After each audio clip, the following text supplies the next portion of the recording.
All right, now it's time to start putting all the pieces together about what we know so far about what a detective is supposed to look like.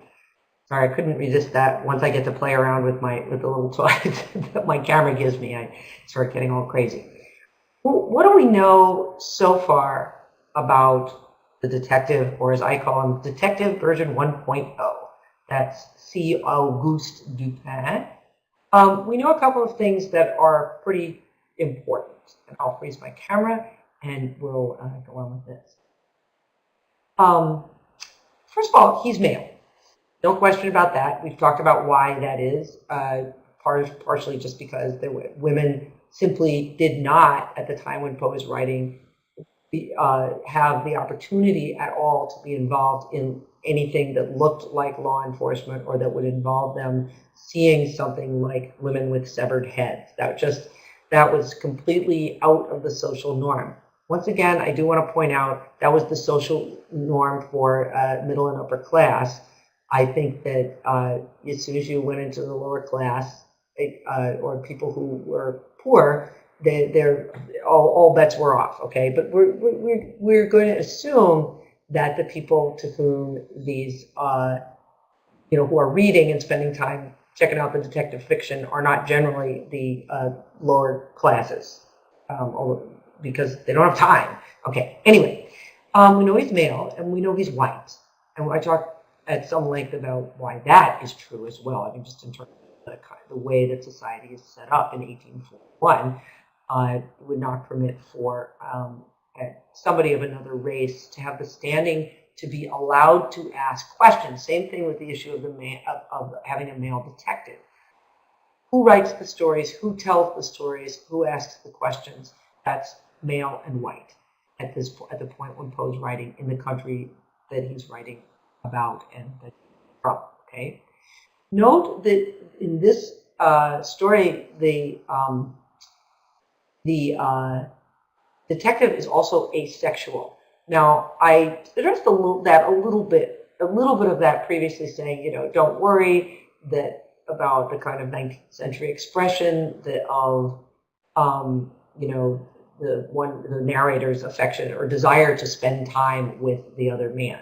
That's not probably what it's made out to be, or I'm sorry, what you might think it is. But be aware that they do have a kind of passionate friendship in the sense that they are intellectually locked together, sort of in mortal combat a little bit, but also in just kind of that's what they do is they read and they talk about it and they think and they spend all their time just kind of doing that because they have enough money to make that choice. But in the context of the story, Dupin doesn't have a wife or a girlfriend. He isn't attracted to or horrified by I'm not suggesting he would be attracted to the corpse, but he's not sitting there going, oh, what a terrible pity that these poor women were killed. No, he's like coolly checking out the severed head and figuring those things out. We don't have the exercise of sexuality upon the detective or his desire as part of, or his sexual desire, I should say, as an integral part of the story. That will change as we go on. How the sexuality of the detective and their, how that will impact the story greatly as we move down, move through the semester. But at this point, he sort of needs to be asexual because of some of the other things. He doesn't need to work for a living. You can't go traipsing around looking into facts and examining bodies with severed heads if you need to work for a living and you're not a policeman. But this relates to something else. He's well-born, which means well-educated. You remember in the very first description of Dupin, our narrator spends some time talking about here's who, he came from a noble family and he has money. This permits him, meaning Dupin, to be outside the normal world in a whole range of ways. He's not bound to behave in the expected fashion because he can thumb his nose. Even though he's not wealthy, he has enough to get by without working. So that he can demand that he be allowed to see the bodies in the room. And he has connections with people, important people, and is able to get things done. And this we will see, there's a wonderful series of books, which I'm sorry to say we're not reading, by Dorothy Sayers, and her detective, as I mentioned in the first lecture, is a guy named Lord Peter Wimsey, and he fits all these bills except for the part about being asexual. But the other things that we see about a detective in this first iteration is he is smarter than the average person.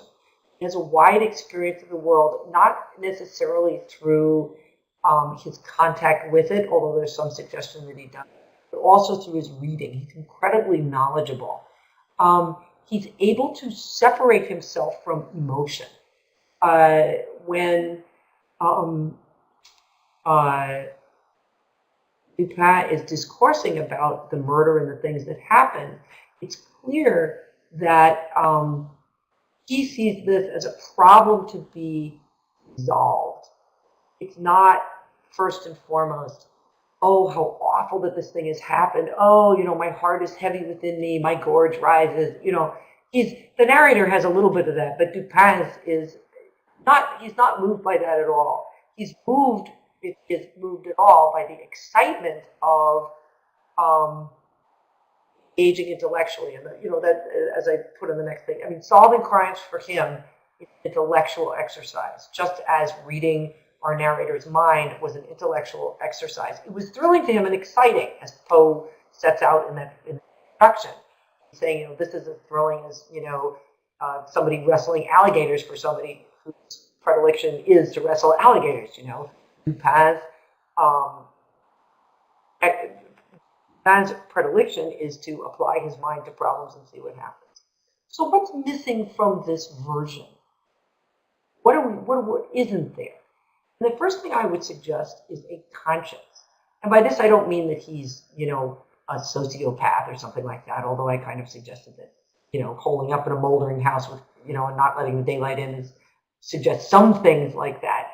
But I'm not suggesting he's a sociopath, but that he is not moved by a desire to see justice done in and of itself. It isn't because he sees a miscarriage of justice. He's moved to solve the problem because of the intellectual exercise. And he says, oh, and by the way, as an afterthought, I know Le Bon, and he did something nice for me once. So, it's a kind of a motivation for me to do this. But he is not motivated by, truth, justice, and the American way. He's not a defender of good. That's not his role. His primary role is as a resolver of puzzles. Okay? Lust, as I mentioned before, he doesn't give off any heat, even in his desire to solve the problem.